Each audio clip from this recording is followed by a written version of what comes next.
Hello everybody, welcome to career study Himachal. तो आज का जो हमारा चैप्टर रहेगा वो रहेगा एचपी टेट नॉन मेडिकल का जो एग्ज़ाम हुआ है दिसंबर 2022 में।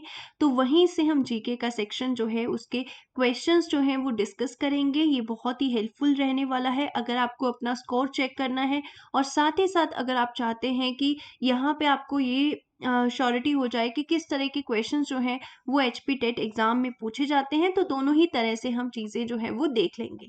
तो चलिए आज का सेशन शुरू करते हैं। आई होप कि जो भी सेशन इस चैनल पे हो रहे हैं वो सभी आपके लिए बेनिफिशियल रहे होंगे। तो जीके के क्वेश्चंस जो नॉन मेडिकल एग्जाम में रहेंगे उनको हम डिटेल में एनालिसिस करेंगे। तो सबसे पहले मैं आपको थोड़ा सा करियर स्टडी एप्लीकेशन के बारे में बता देती हूँ। अगर आपने अभी तक करियर स्टडी एप्लीकेशन को डाउनलोड नहीं किया है तो जल्दी से, अगर आप एचपी टेट के लिए प्रिपेयर कर रहे हैं, टीजीटी कमीशन के लिए प्रिपेयर कर रहे हैं, तो आप अगर कोई भी एग्ज़ाम के लिए एचपी के किसी भी एग्ज़ाम के लिए प्रिपेयर कर रहे हैं तो एचपी करियर स्टडी जो एप्लीकेशन है इसको आप अभी डाउनलोड कर लीजिए प्ले स्टोर से। यहाँ पे आपको जो है बेहतरीन लाइव क्लासेस मिलेंगी, क्लास पीडीएफ मिलेंगे, डाउट सेशंस मिलेंगे एंड टेस्ट सीरीज मिलेंगी। और ये हमारा नंबर है जिसके ऊपर आप कांटेक्ट कर सकते हैं कोई भी अगर आपको क्वेरी है। साथ ही साथ मैं आपको बता दूं कि एचपी टेट के medical, non medical, arts, Shastri, JBT and LT के कोर्सेज जो हैं वो लाइव जो हैं वो लॉन्च हो चुके हैं। तो अगर आप इंटरेस्टेड हैं तो इन एचपी टेट के लिए जो भी स्टूडेंट प्रिपेयर कर रहे हैं तो आप इन कोर्सेज को ज्वाइन कर सकते हैं, ठीक है, किसी भी फील्ड में। और अभी न्यू ईयर ऑफर चल रहा है तो आपको सिर्फ 1500 में ये जो है पूरा का पूरा कोर्स जो है वो मिलेगा, जिसकी वैलिडिटी मैं आपको बता दूं कि 8 मंथ्स तक रहेगी। मतलब जब तक आपका अगला एचपी टेट का एग्जाम आएगा उसके बाद भी जो है आपकी वैलिडिटी इस एग्जाम कोर्स के लिए जो है वो बेसिकली रहेगी। नेक्स्ट, अगर आप TGT medical, non medical, arts, commission के लिए प्रिपेयर कर रहे हैं तब भी आप हमारे लक्ष्य बैच को ज्वाइन कर सकते हैं जो कि स्पेशली कमीशन बैच है। तो इसकी वैलिडिटी 1 ईयर रहेगी और प्राइसेस भी अब न्यू ईयर की वजह से रिड्यूस कर दिए गए हैं। तो अगर आप इंटरेस्टेड हैं तो ज़रूर जो है आप इन कोर्सेज को परचेज कर सकते हैं, ठीक है। तो चलिए आज का सेशन शुरू करते हैं। तो सबसे पहले अगर हम क्वेश्चन की बात करें तो पहला जो क्वेश्चन आया हुआ था that was I can check कि हाँ सबको विजिबल है। How many districts are there in Himachal Pradesh till 1966? कितने डिस्ट्रिक्ट्स थे 1966 तक हिमाचल प्रदेश में, ठीक है। तो इसका जो राइट आंसर आएगा that is the option D, that is 10, ठीक है। 1966 तक हिमाचल प्रदेश में 10 डिस्ट्रिक्ट थे। और अगर हम प्रेजेंट की बात करें, ठीक है, क्योंकि प्रेजेंट में हमें पता होना चाहिए, तो प्रेजेंट में टोटल जो है हिमाचल प्रदेश में 12 डिस्ट्रिक्ट्स हैं, ठीक है। और अगर हम कॉन्स्टिट्यूएंसीज की बात करें, कॉन्स्टिट्यूएंसीज कितनी है हिमाचल में, तो टोटल जो है 3 कॉन्स्टिट्यूएंसीज है जिसको आप मंडल भी बोलते हैं। नेक्स्ट क्वेश्चन की अगर बात करें तो in whom is executive power of state vested? राज्य की कार्यपालिका शक्ति किसमें निहित होती है? तो इसका जो राइट आंसर आएगा दैट इज द गवर्नर, ठीक है। आप सभी को पता होना चाहिए कि जिस तरह से हमारे देश में प्रेसिडेंट की इंपॉर्टेंस है एक यूनियन लेवल पे, केंद्र लेवल पे, उसी तरह अगर हम स्टेट लेवल पे देखें, राज्य की सरकार के अकॉर्डिंग देखें, तो गवर्नर की भी उतनी ही इम्पॉर्टेंट है, ठीक है। तो यहाँ पे अगर हम देखें जो स्टेट एग्जीक्यूटिव होता है उसमें गवर्नर होता है, चीफ मिनिस्टर होता है, काउंसिल ऑफ मिनिस्टर्स आते हैं और advocate general of the state आता है। लेकिन इनमें सबसे सर्वोच्च अगर कोई स्टेट में होता है तो वो होता है गवर्नर, क्योंकि जब भी इमरजेंसी लगती है तो आप सभी को पता होगा कि जब भी इमरजेंसी लगती है स्टेट में तो सारे का सारा कार्यभार जो है वो गवर्नर के हाथ में चला जाता है। और नॉर्मली जो है वो सारा का कार्यभार जो है वो कौन देखते हैं? Chief minister of the state. Next हमारे पास आता है under which article of the Indian constitution was untouchability abolished? भारतीय संविधान के किस अनुच्छेद के अंतर्गत अस्पृश्यता को समाप्त कर दिया गया है? तो अनटचेबिलिटी को, छुआछूत को किसमें जो है बिल्कुल खत्म कर दिया गया है, तो वो आर्टिकल जो है वो है आर्टिकल 17। ये इंपॉर्टेंट है, डी आंसर इसका राइट होना था। आप सभी को बता दूं कि हमारे कुछ फंडामेंटल राइट्स है और टोटल फंडामेंटल राइट हमारे पास 6 हैं, जिनमें से अनटचेबिलिटी अबॉलिश जो है वो एक है। और अगर हम देखें आर्टिकल वाइज तो फंडामेंटल राइट्स के लिए जो आर्टिकल्स आते हैं वो आते हैं 12 से 35 तक। ये भी पूछ सकते हैं कि कितने आर्टिकल है फंडामेंटल राइट्स में, 12 से 35 तक। फंडामेंटल राइट्स कितने हैं हमारे, 6 फंडामेंटल राइट है, और अनटचेबिलिटी जो आता है वो आता है आर्टिकल 17 में। ठीक है, तो ये आपको पता होना चाहिए। Who is the ex officio chairman of Rajya Sabha? Rajya Sabha का पदेन अध्यक्ष कौन होता है? तो राज्यसभा, आप सभी को मैंने बताया हुआ है कि जो पार्लियामेंट है उसमें 3 चीजें होती हैं, एक प्रेसिडेंट होते हैं, एक राज्यसभा होती है, और एक आपकी लोकसभा होती है। विजिबल होगा ना सभी को? चेक कर लेती हूँ, जस्ट वेट। हाँ, एक प्रेसिडेंट होते हैं, राज्यसभा, लोकसभा, इन तीनों को मिला के हम पार्लियामेंट बोलते हैं, जिसको आप संसद बोलते हो। ठीक है, तो इसी तरह से जो एक्स ऑफिशियो चेयरमैन होता है राज्यसभा का, वो कौन होता है? वो होता है वाइस प्रेसिडेंट। इसी तरह से लोकसभा का अध्यक्ष कौन होता है? वो होता है स्पीकर। ठीक है, तो क्वेश्चन आपका क्या था कि एक्स ऑफिशियो चेयरमैन कौन होता है राज्यसभा का, तो इसका आंसर आना था the option B, that is उपराष्ट्रपति या वाइस प्रेसिडेंट। ठीक है, तो इसका बी आंसर जो है that is the right answer. Next, minimum age जरूर पूछते हैं। What is the minimum age limit for member of Rajya Sabha? Rajya Sabha का मेंबर होने के लिए मिनिमम एज कितनी चाहिए? राज्यसभा के सदस्य के लिए न्यूनतम आयु सीमा कितनी है? तो इसका जो राइट आंसर आएगा that is the option B, 30 years. Minimum जो है राज्यसभा का मेंबर बनने के लिए जो कम से कम आयु होनी चाहिए वो कितनी होनी चाहिए? 30 वर्ष होनी चाहिए। ठीक है, नेक्स्ट आता है in whose court did the great musician Tansen live? महान संगीतज्ञ तानसेन किसके दरबार में रहते थे? बाबर, हुमायूं, शाहजहां या अकबर? तो आप सभी को पता होना चाहिए कि तानसेन जो हैं वो 9 रत्नों में से एक थे, और वो 9 रत्न किसके दरबार में थे?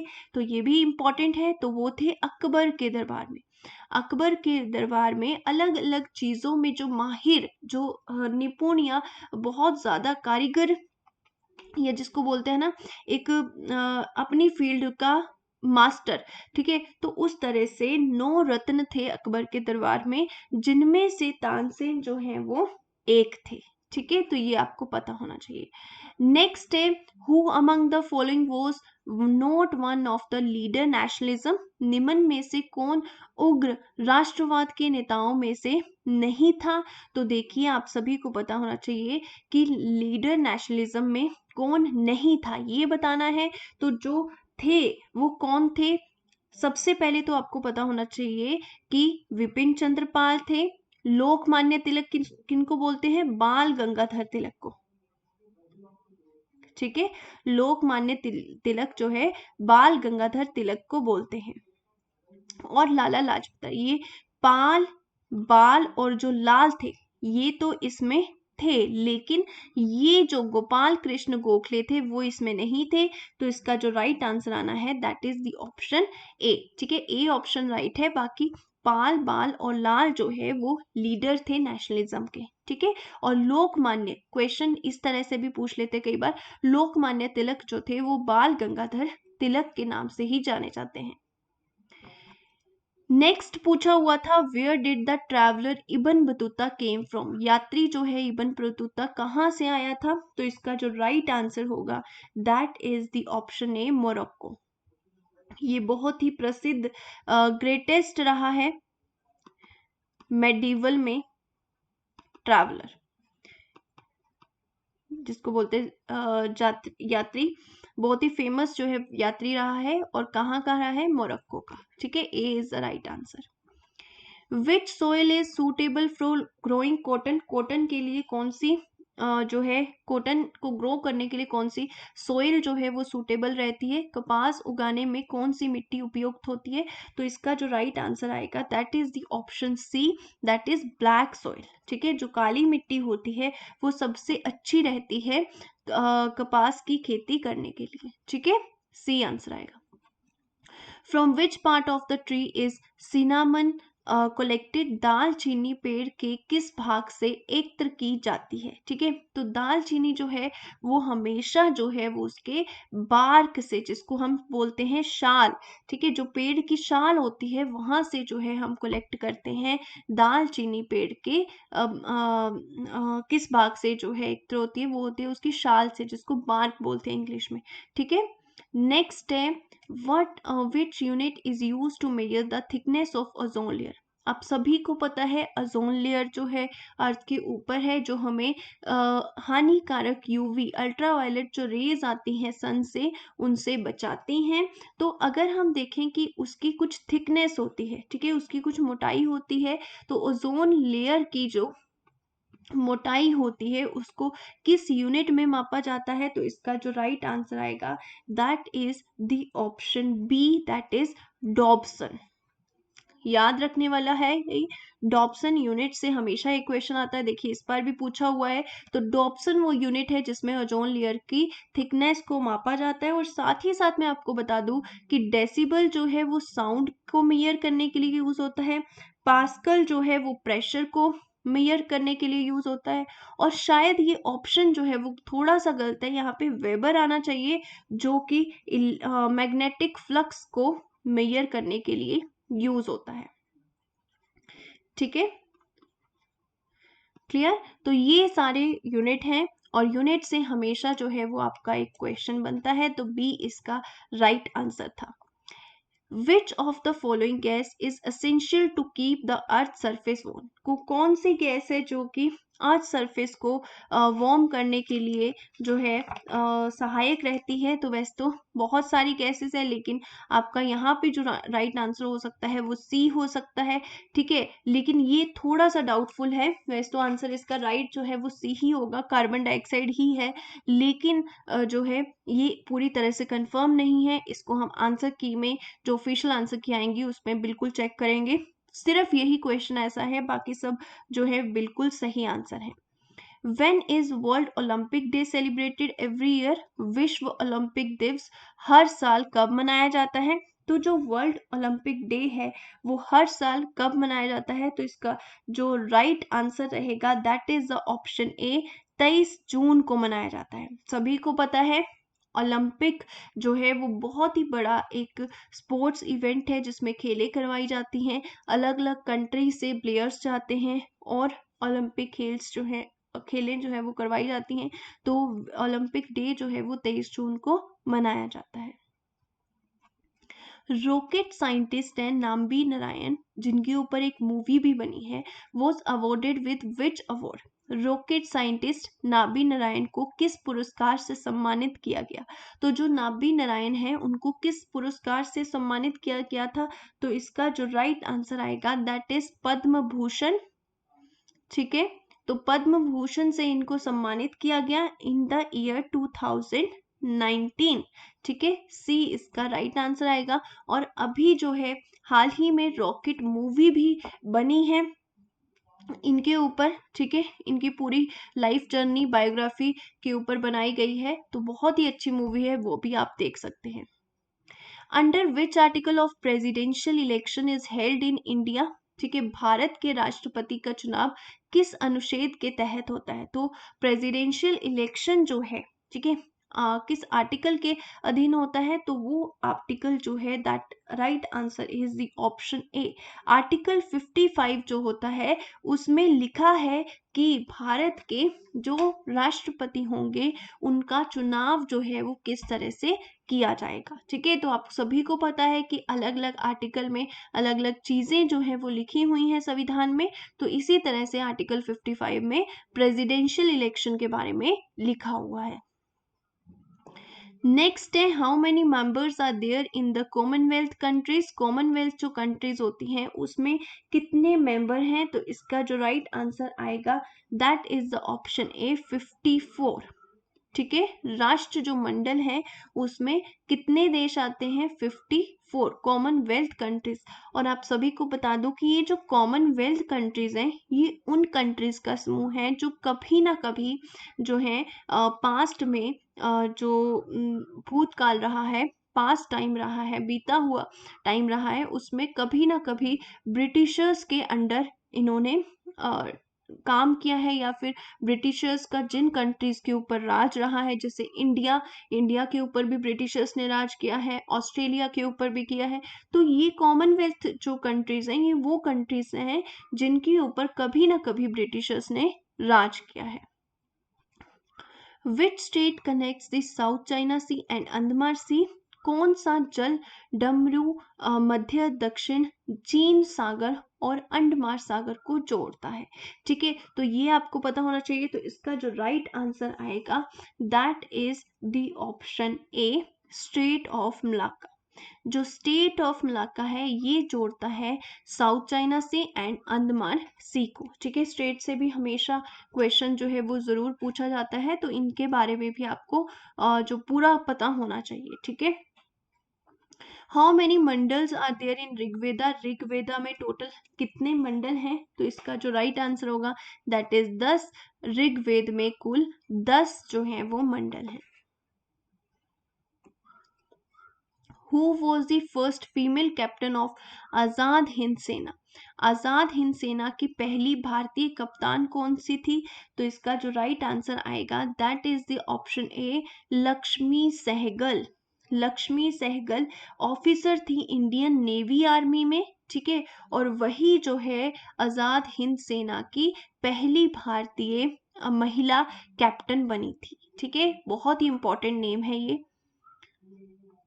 Which country does not share its border with Ukraine. तो वो कौन सी कंट्रीज हैं जो इनमें से यूक्रेन के साथ बॉर्डर शेयर नहीं करती हैं, तो इसका जो राइट आंसर आएगा that is the option C Belarus. Belarus जो है वो अपना यूक्रेन के साथ बॉर्डर शेयर नहीं करती है। ठीक है, इसका जो करेक्ट आंसर होना था दैट इज द ऑप्शन सी।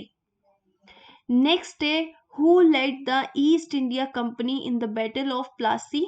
तो ईस्ट इंडिया कंपनी जो है उसमें किसने लीड किया था बैटल ऑफ प्लासी में, तो इसका जो राइट आंसर आएगा प्लासी के युद्ध में ईस्ट इंडिया कंपनी के का नेतृत्व किसने किया था, तो इसका जो राइट आंसर आएगा that is the option C Robert Clive ने। ठीक है, और ये बैटल ऑफ प्लासी जो हुआ था वो 1757 में हुआ था, और सिराजुद्दीन उल्ला के विरुद्ध जो है ये ईस्ट इंडिया कंपनी ने सिराजुद्दीन उल्ला जो थे उनके विरुद्ध ये बैटल जो है वो बैटल ऑफ प्लासी जो है वो लड़ी थी। नेक्स्ट क्वेश्चन की बात करें तो how many articles are there originally in the constitution of India. Bharat के संविधान में मूल रूप से कितने अनुच्छेद थे, तो मैंने आपको ऑलरेडी जब पॉलिटी सेक्शन करवाया था, जो हमारा कोर्स रहा था एचपी टेट का क्रैश कोर्स, तो उसमें मैंने आपको बताया था कि ओरिजिनली का मतलब होता है कि जब हमारा कॉन्स्टिट्यूशन बनकर तैयार हुआ था उस वक्त इसमें टोटल कितने आर्टिकल्स थे। ठीक है, कितने अनुच्छेद थे, तो उस टाइम इसमें जो टोटल नंबर ऑफ आर्टिकल थे, तो इसका राइट आंसर आएगा द ऑप्शन ए 395 थे। ठीक है, और अगर हम प्रेजेंट की बात करें तो प्रेजेंट में इसमें टोटल जो है 470 आर्टिकल्स जो है वो अभी है। ठीक है, उस टाइम 395 थे, फिर उसके बाद कुछ ऐड होते रहे, रिमूव होते रहे, तो अभी प्रेजेंट में 470 आर्टिकल हैं। इसी तरह अगर पार्ट्स की बात करें, हमारे कॉन्स्टिट्यूशन में भाग की बात करें, तो पहले जब बना था तो 22 पार्ट्स थे, और अभी जो है वो 25 पार्ट है। इसी तरह से अगर शेड्यूल्स की बात करें तो पहले जब बना था 8 शेड्यूल थे और आज 12 शेड्यूल है। ठीक है, तो ये सारी की सारी चीजें आपको पता होनी चाहिए कि प्रेजेंट में क्या है और ओरिजिनली कॉन्स्टिट्यूशन इंडिया में क्या नंबर था। क्लियर है स्टूडेंट्स? नेक्स्ट है, in which state was the panchayati raj first introduce. कौन से स्टेट था जहां पे पंचायती राज फर्स्ट इंट्रोड्यूस हुआ था? तो पंचायती राज जो है वो फर्स्ट टाइम जो इंट्रोड्यूस हुआ था, that was in the state of Rajasthan. ठीक है, डी आंसर आएगा इसका, Rajasthan. Bhojri festival is celebrated at which place in Himachal Pradesh. तो भोजरी जो उत्सव है हिमाचल में किस जगह में मनाया जाता है? तो इसका जो राइट आंसर आएगा that is the option C. जरूर क्वेश्चन पूछते हैं, हिमाचल के प्रसिद्ध जो त्योहार हैं, मेले हैं, ठीक है, तो जरूर क्वेश्चन आता है कि वो किस पर्टिकुलर जो डिस्ट्रिक्ट या फिर किस पर्टिकुलर प्लेस से संबंधित है। Who is the author of the book Shimla past and present. ये जो बुक है शिमला अतीत एंड वर्तमान, ये पुस्तक के लेखक कौन थे? तो इसका जो राइट आंसर आएगा that is the option C, Edward J Buck. ठीक है, ये जो थे इसके लेखक थे, इनके द्वारा ये बुक जो है वो लिखी गई थी। Which is the highest motorable pass in Himachal Pradesh. Himachal Pradesh का वाहन योग्य सबसे ऊंचा दर्रा कौन सा है? तो इसका जो राइट आंसर आएगा that is the option B, that is Kunzum Pass. B इसका राइट आंसर जो है वो रहेगा। Himachal first green hydrogen mobility station will be set up at. Himachal का पहला ग्रीन हाइड्रोजन मोबिलिटी स्टेशन कहाँ पे स्थापित किया जाएगा? तो इसका भी जो राइट आंसर आएगा that is the option A, Chamba district में। ठीक है, very very important. Nastaliq and Shikaste जो हैं वो क्या है? नस्तालिक और शिकास्ते जो हैं वो कुछ स्टाइल ऑफ हैंडराइटिंग्स हैं। ठीक है, कि हैंडराइटिंग किस तरह की होती है, उसमें भी बहुत सारे टाइप्स होते हैं, और उन टाइप्स में से निस्तालिक एंड शिकास्ते जो हैं वो एक हैं। तो ये दोनों जो नेम्स हैं ये स्टाइल ऑफ हैंडराइटिंग है, लिखावट की शैली है। Which Mughal emperor conferred the title raja on Jagjit Singh of Kullu. ठीक है, तो कौन से मुगल एम्परर थे जिन्होंने राजा का टाइटल दिया था जगजीत सिंह, कुल्लू के जो राजा थे? तो इसका जो राइट आंसर आएगा that is the option C, Aurangzeb के द्वारा ये टाइटल जो है राजा का इनको दिया गया था। सी इज द राइट आंसर। सो आज का लास्ट क्वेश्चन है, विच डिस्ट्रिक्ट ऑफ गमगुल स्याभेही जो वाइल्ड लाइफ सेंचुरी है वो कहाँ पे लोकेटेड है? देखिए, हर एक क्वेश्चन जो है वो बहुत ही इम्पॉर्टेंट टॉपिक से लिया गया है, जो मैं हमेशा बोलती हूँ। तो ये जो वन्य जीवन अभयारण्य किस जिले में स्थित है? तो इसका जो राइट आंसर होगा that is option A, Chamba में ही ये, चंबा डिस्ट्रिक्ट में ही ये स्थित है। तो ए इसका राइट आंसर जो है वो रहेगा। ठीक है, सो ये थे क्वेश्चंस। आई होप कि सेशन सभी को अच्छा लगा होगा, ये सेशंस आपके लिए हेल्पफुल रहे होंगे, और जो कोर्सेज हैं उनको परचेज करना मत भूलिएगा। HP टेट के भी कोर्सेज लॉन्च हो चुके हैं, DGT कमीशन के लिए भी।